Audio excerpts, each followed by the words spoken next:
Hi friend, good morning. This is Ravin watching Medizer studio. दोस्तों, जैसे मैं आपको बताया था कि 2022 में जो शिक्षक नियुक्ति नियमावली बना हुआ था उसके आधार पे शिक्षक नियुक्ति नहीं हो सकता है। रीजन क्या है? रीजन यही है कि हाईकोर्ट के द्वारा उसको रिजेक्ट कर दिया गया था। ठीक है। और 2023 का जो शिक्षक नियुक्ति नियमावली है उसको कल यानी 31 को कैबिनेट से अप्रूवल मिल चुका है और अभी तक वो पीडीएफ जो है वो अभी तक पब्लिक डोमेन पे नहीं आया हुआ है। जैसे ही पब्लिक डोमेन पे आ जाता है मैं सबसे पहले आपके लिए उसका पीडीएफ को ओपन करके सारा चीज क्लियर मैं आपको दिखा दूंगा। ठीक है। सो आज ये न्यूज क्लिप है, आज ही का न्यूज क्लिप है जिसमें साफ साफ सारा चीज मेंशन है जो कि मैं आपको बताऊंगा। बिल्कुल स्किप मत करना, पूरा वीडियो को वॉच करना। देखो, झारखंड में 50,000 सहायक आचार्य का नियुक्ति का रास्ता साफ। ठीक है। झारखंड के प्रारंभिक स्कूल में 50,000 सहायक आचार्य की नियुक्ति का रास्ता साफ हो गया। जून में ही झारखंड कर्मचारी चयन आयोग इसका विज्ञापन निकालेगा। राज्य में बुधवार को कैबिनेट के बैठक में प्रारंभिक स्कूल के लिए सहायक आचार्य का जो नियुक्ति एवं प्रोन्नति व सेवा शर्त जो संशोधित नियमावली है 2023 का, वह राज्य में मंजूर दे दिया गया है। ठीक है। क्योंकि ये जो है ये संशोधन है, ये तो फर्स्ट टाइम नहीं बन रहा है। ऑलरेडी 2-3 बार नियमावली बन चुका है, बहाली का कोई ठीक ठिकाना नहीं है। इसलिए हमेशा ये संशोधन ही लिखा रहता है, क्योंकि जो भी बनता हुआ है उसमें कोई ना कोई फॉल्ट निकलता है और वो फिर लॉन्ग टाइम के लिए चला जाता है और वो फिर संशोधित होता है, बट बहाली नहीं आता है। इस बार देख लेते हैं कि क्या होने वाला है। ठीक है। अब सबसे इंपॉर्टेंट जो क्वेश्चन है सबके मन पे जो आ रहा है कि क्या 2016 के बाद जो टीचर ट्रेनिंग किए हुए हैं, चाहे वो डीएलएड हो चाहे वो बीएड हो, क्या उनको मौका मिलेगा? यानी कि यहां पे साफ साफ मेंशन था उसमें 2022 वाला में कि जो जेटेट क्वालिफाइड हैं उन्हीं को ही मौका मिलेगा। तो सारा चीज मैं बताऊंगा, बिल्कुल स्किप मत करना, पूरा वीडियो को वॉच करना लास्ट तक। ठीक है। काफी इंपॉर्टेंट चीज बताऊंगा। अब जून से ही प्राथमिक व मिडिल स्कूल यानी कि 1 to 5 और आपका 6 to 8 के लिए 50,000 सहायक आचार्य की नियुक्ति प्रक्रिया शुरू होगी। पहले चरण में 25,996 सहायक आचार्य का नियुक्ति होगा, जबकि दूसरे चरण पे 24,004 सहायक आचार्य का बहाली होगा। ये चीज हम लोग देख रहे हैं 2 साल से, ये जो मतलब नंबर है। नियमावली मंजूरी के बाद अब स्कूली शिक्षा व साक्षरता विभाग जून के पहले या दूसरे हफ्ता में कार्मिक विभाग को नियुक्ति का अनुशंसा भेजेगा। ठीक है। यानी कि इसी मंथ का 2nd वीक तक अनुशंसा जाएगा। कहां पे जाएगा? जेएसएससी नहीं, कार्मिक विभाग। ठीक है। यानी कि उसके बाद फिर क्या होगा, मोटा मोटी कमिंग मंथ तक आ जाने का बहुत ज्यादा चांसेस है। इसमें जिलावार का जो रोस्टर क्लियर किया गया था, खैर हालांकि रोस्टर तो 2022 में ही क्लियर हो गया था, लेकिन उसमें ईडब्ल्यूएस को ऐड नहीं किया गया था, इसलिए फिर से रोस्टर बनाया गया है और वो जो रेक्टिफाइड रोस्टर है उसी को भेजा जाएगा। साथ में संशोधित नियमावली को भेजा जाएगा। संशोधित नियमावली कौन है? जो कि कल संशोधित हुआ है। अब उसमें क्या संशोधित हुआ है वो हम बताएंगे अभी आपको। शिक्षा विभाग के अनुशंसा मिलने पर कार्मिक विभाग झारखंड कर्मचारी चयन आयोग को नियुक्ति का अधिसूचना भेजेगा। ये अधिसूचना भेजने के बाद जिस दिन अधिसूचना भेजेगा उसके सप्ताह भर के अंदर पे, या मैक्सिमम अगर हम लोग पकड़ लें 15 दिन नहीं जाएगा, सप्ताह भर के अंदर पे नोटिफिकेशन आ जाएगा। इसके बाद जेएसएससी नियुक्ति का विज्ञापन जारी करेगा। जेएसएससी जुलाई से ऑनलाइन आवेदन लेने का प्रक्रिया शुरू होगा। ठीक है।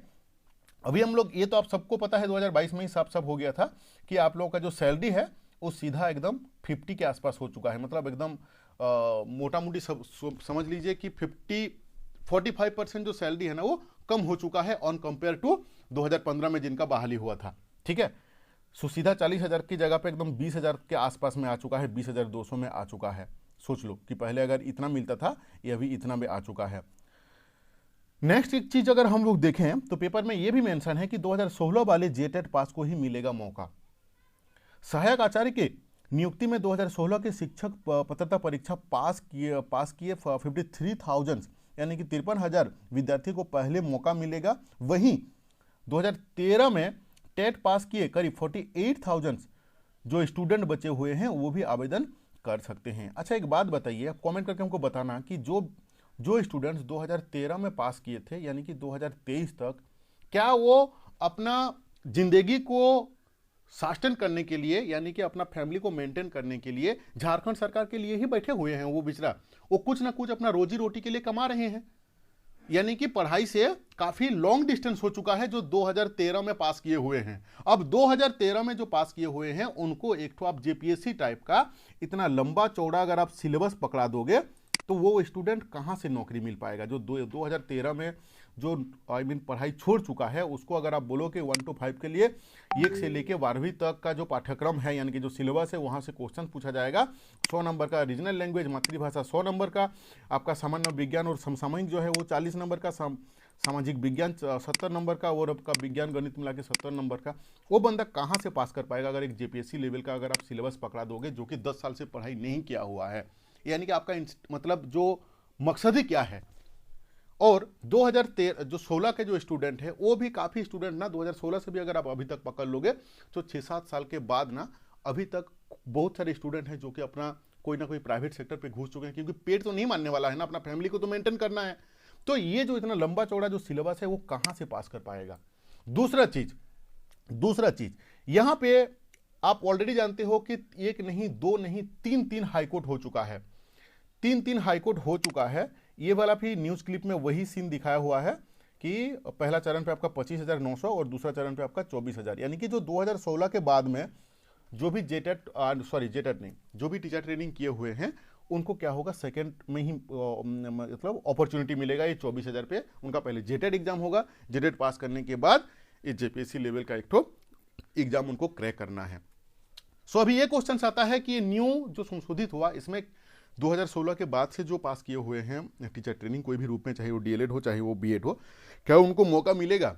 तो अभी तक का पेपर क्लिप के अकॉर्डिंगली तो नहीं मिलेगा क्योंकि साफ साफ मेंशन है कि 2016 वाले ही और 2013 वाले ही उनको मौका मिलेगा। हालांकि इसके ऊपर में 3 केस हुआ है, 1 नहीं 3 केस हुआ है। अब आप भी जानते हो कि हाईकोर्ट पे जो है ना वो तारीख पे तारीख होते रहता है, उसका भी कोई लिमिटेड टाइम के अंदर पे नहीं आता है। अब मान लीजिए आपका 6 महीना के बाद इसका आपका कंक्लूजन निकलेगा कि नहीं ये होना चाहिए, उस समय तक इसका बहाली ही कंप्लीट हो जाएगा, तो फिर क्या फायदा है।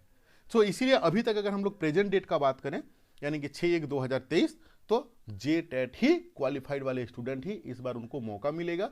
जो न्यू 2016 के बाद में पढ़ाई कर रहे हैं वो जेटेट के ऊपर फोकस करें क्योंकि स्टूडेंट्स मैक्सिमम क्या कर सकता है, हाईकोर्ट तक पहुंचेगा। हाईकोर्ट पे 1 नहीं 3 केस हो चुका है कि या तो सीटेट को वैलिड करो आप, नहीं तो आप जेटेट एग्जाम लो। तीनों का अभी तक एक भी कंक्लूजन पॉइंट पे नहीं आया हुआ है और ये जो है बहुत ही कम समय के अंदर पे मोटा मोटी कमिंग मंथ तक आपका नोटिफिकेशन 110% आ जाएगा। सो 2016 के जो स्टूडेंट है वो अपना तैयारी में लग जाओ, ठीक है। इसका जो पीडीएफ आएगा मैं आपको क्लियर दिखा दूंगा।